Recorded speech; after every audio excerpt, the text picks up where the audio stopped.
Bonjour à tous, je suis très heureux de vous retrouver pour cette nouvelle vidéo.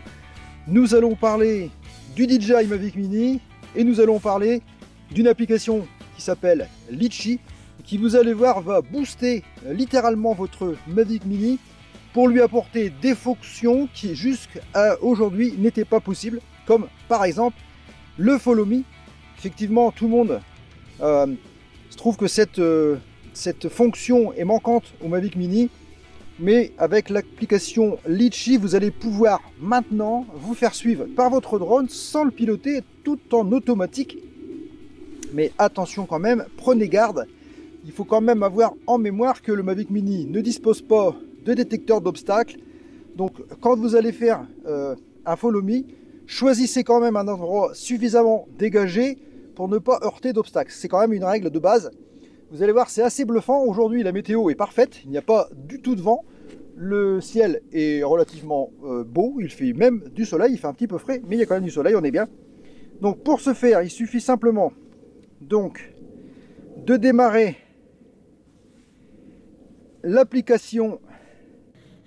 Voilà, l'application donc. Attention, signal perdu. Voilà, donc je vais démarrer le drone parce que je l'ai arrêté.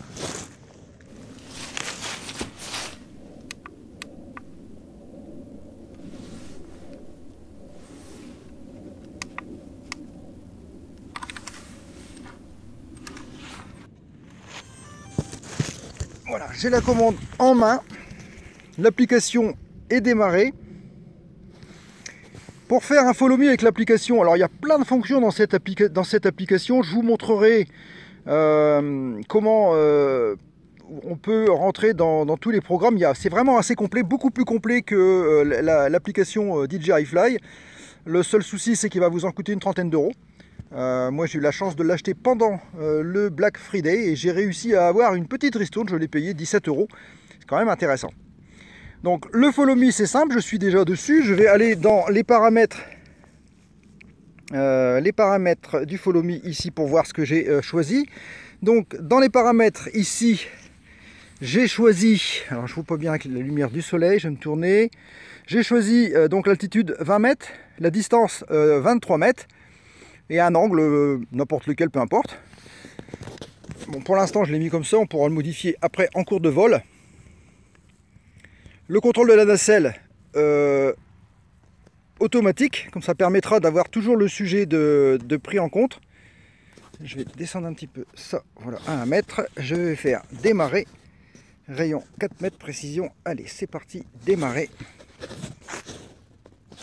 0 mètre d'altitude.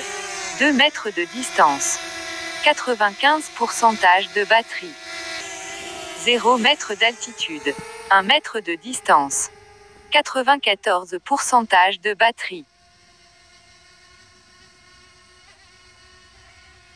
Voilà, il prend sa position. Seul. Et il va me mettre dans le champ. Voilà. Enregistrement démarré. 20 mètres d'altitude. 23 mètres de distance.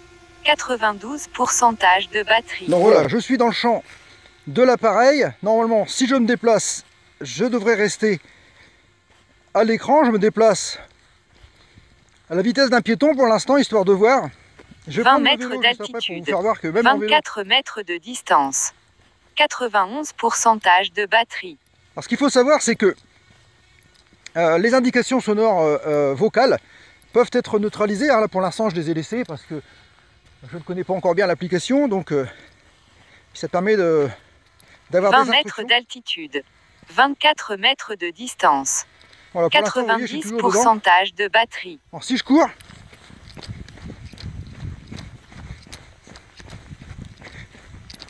voilà, si je cours, vous voyez, il n'y a aucun problème. 20 mètres d'altitude. 23 mètres de distance. 89% de batterie. Maintenant, si je veux par exemple rentrer dans les paramètres pendant le vol, ce qui est possible. Je rentre dans les paramètres pendant le vol, la distance est de 21 mètres, je vais le rapprocher. Voilà, on l'entend qui revient. 20 mètres d'altitude. 12 mètres. 12 mètres de distance. Voilà, il a 12 mètres de distance. 88% de batterie. Et je vais continuer, je vais refaire un test.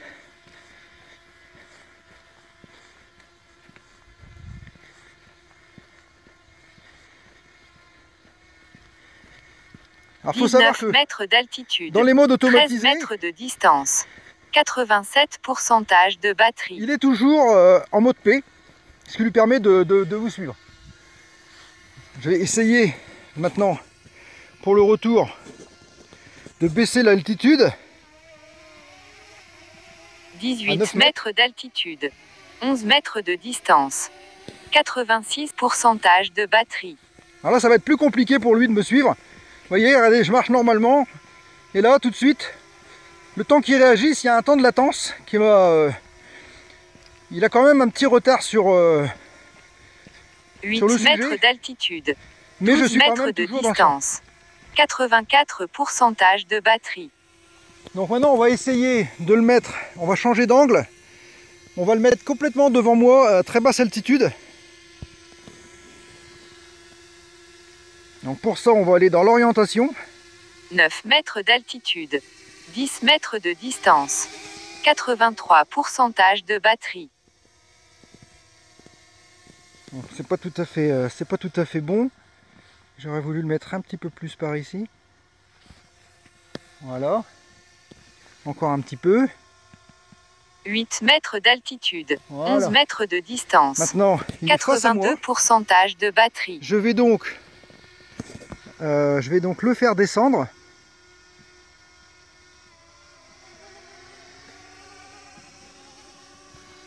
Là, il est à 5 mètres. 4 mètres d'altitude. À 4 mètres. 12 mètres de distance. 81% de batterie. Voilà. Et je vais augmenter la distance. Il est à 12 mètres. Voilà, j'ai mis 14 mètres. Histoire de voir. 5 mètres d'altitude. 14 mètres de distance. 80% de batterie. Voilà. Vous voyez, quand c'est tout près comme ça, c'est un peu compliqué pour lui quand même. On quitte l'écran rapidement. Donc 5 mètres d'altitude, 13 mètres de ça a distance, quand même ses limites. 79% de batterie. Voilà, on est déjà sorti du champ. Alors après, une fois qu'on est en mouvement, je pense que là, à un moment donné, il va me récupérer. Voilà.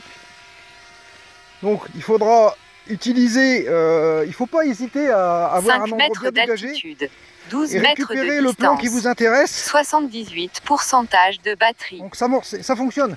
Il faut juste adapter un petit peu l'utilisation.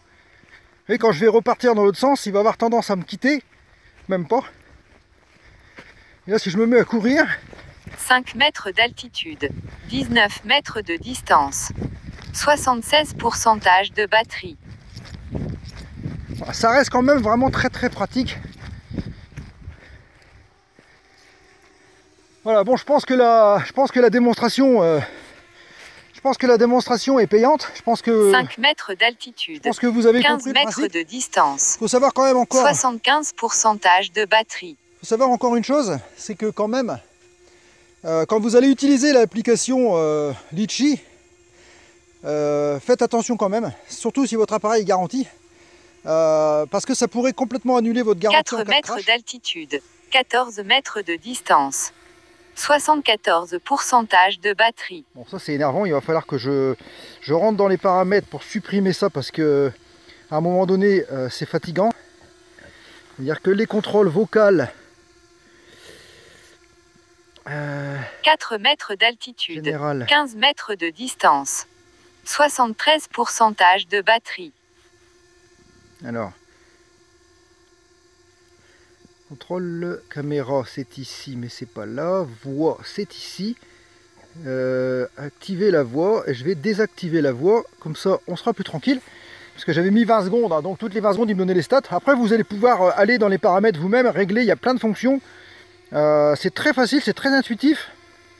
Ici on a la vue du drone, on peut permuter d'une vue à l'autre, on a le plan, l'endroit où il se trouve. Enfin franchement c'est...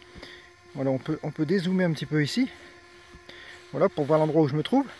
On verra dans une autre vidéo toutes les fonctionnalités de l'application Litchi. Et vous allez voir qu'elles sont vraiment très nombreuses. Je vous conseille vraiment, si vous avez un Mavic Mini, de le garder, de ne pas le changer pour acheter le Mavic Mini 2. Vous n'aurez rien de plus avec. Parce que lui non plus, il n'a pas le Follow Me. Et en plus, l'application Litchi ne fonctionne pas encore. Elle fonctionnera probablement très bientôt pour le Mavic Mini 2. Pour l'instant, vous ne pouvez pas. Donc, il faut déjà attendre un petit peu. Mais si vous avez le Mavic Mini 1, je vous conseille franchement de le garder. C'est vraiment une super petite machine. Vous voyez, je fais rien. Il est là-bas, il fait son petit truc. Je m'en occupe pas. La batterie a une très grande capacité. D'autre part, j'en profite pour vous dire aussi en même temps, faites très attention quand même à vos batteries. Si vous avez le pack Fly Combo et que vous avez eu 3 batteries avec, n'oubliez pas de bien faire permuter les batteries les unes après les autres pour les utiliser tous ensemble. Vous savez que dans l'application DJI Fly, vous pouvez aller voir le nombre de charges qui a été fait sur chaque batterie. Donc utilisez les batteries, essayez d'équilibrer le nombre de charges par batterie et essayez de ne jamais les laisser se décharger de trop. Utilisez-les, enfin faites en sorte qu'ils soient toujours en mouvement. Une batterie qui n'est pas utilisée, une batterie qui vieillit mal. Donc c'est un conseil. Quand il fait froid comme aujourd'hui, vous voyez, ça vole très bien, mais il faut quand même être vigilant. Sur ce, je pense que là je vous ai à peu près tout dit sur l'application, au moins sur le Follow Me. C'est vraiment très intéressant d'avoir cette fonctionnalité. Pour moi qui roule sur mes futurs randos en fat trike, je vais pouvoir maintenant me faire suivre par mon drone sans avoir à le piloter. Et ça, je trouve ça vraiment génial. Voilà, j'espère que cette vidéo vous a plu. Et j'espère que vous aussi, vous allez utiliser Litchi pour vos voyages, pour faire des beaux Follow Me, des super belles vidéos dans la nature. Mais attention, prenez garde quand même aux obstacles. Je vous ai dit dans la vidéo, il n'a pas le détecteur d'obstacles. Et si jamais il y a quelque chose devant lui, à mon avis, il ne va pas aimer. Ceci dit, vous pouvez quand même penser à vous abonner si ce n'est pas déjà fait. Vous pouvez également activer la cloche pour ne pas manquer les prochaines vidéos et être les premiers à les voir. Et vous pouvez toujours, si la vidéo vous a plu, mettre un like, ça fera toujours plaisir. Je vous dis comme d'habitude, à très bientôt et ciao, bye bye.